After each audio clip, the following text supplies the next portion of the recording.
Hi, my name is Ken Davidian, and welcome to Organization Theory in Space. This is season 2, during which I make one video a week on each chapter of the Oxford Handbook of Organizational Change and Innovation, edited by Marshall Scott Poole and Andy Van de Ven, second edition. This week, we're going to cover chapter 10 of the handbook, entitled Becoming an Agent of Change.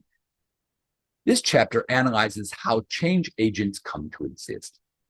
It starts by observing that successful entrepreneurs embody the identity of an insurgency, becoming activists in social movements. Theory says activists are central to organizational change, and the change agent individuals undergo a transformative process. From a psychoanalytic perspective, the core of this transformation involves the individual taking on the role of a protagonist based on unconscious drive, traumatic lived experiences, and redemptive self-narratives. Next, the protagonist projects an antagonist identity on others, which brings in sociological perspectives of drawing on social movement narratives and resources to affect the change. To understand personal identities, researchers investigate topics of why, how, and in what form change agents emerge. Traditional research is rooted in resistance of social, economic, and political conditions and the limitations or opportunities they provide.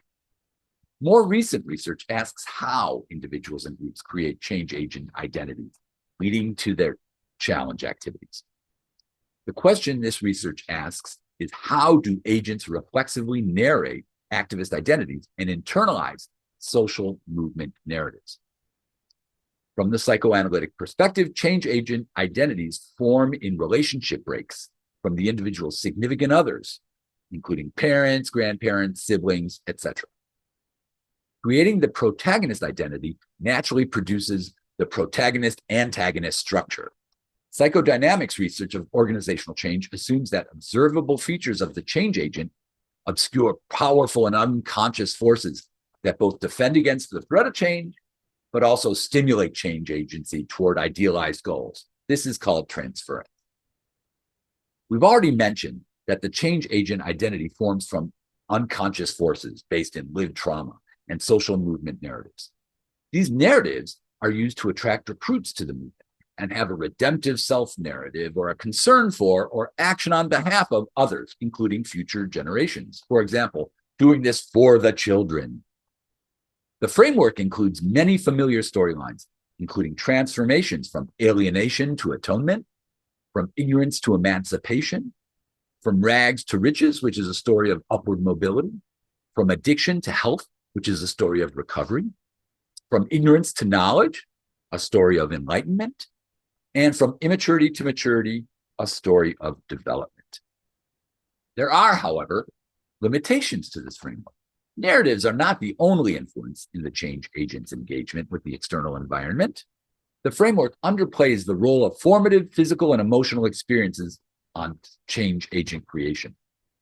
Narratives are based in some experiences that are uncomfortable to discuss, referred to as unspeakable stories. These are stories of inferiority or desire, filling a gap based on unconscious and implicit desires of parents or other significant others. In summary, this chapter proposes an interpretive analysis for understanding the process of becoming a change agent. Agents reflexively narrate their activist identities to internalize social movement narratives and unspoken experiences and implicit desires of significant others.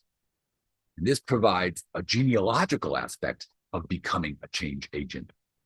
The redemptive narrative sequences that align with and express these unconscious desires attract recruits to the movement.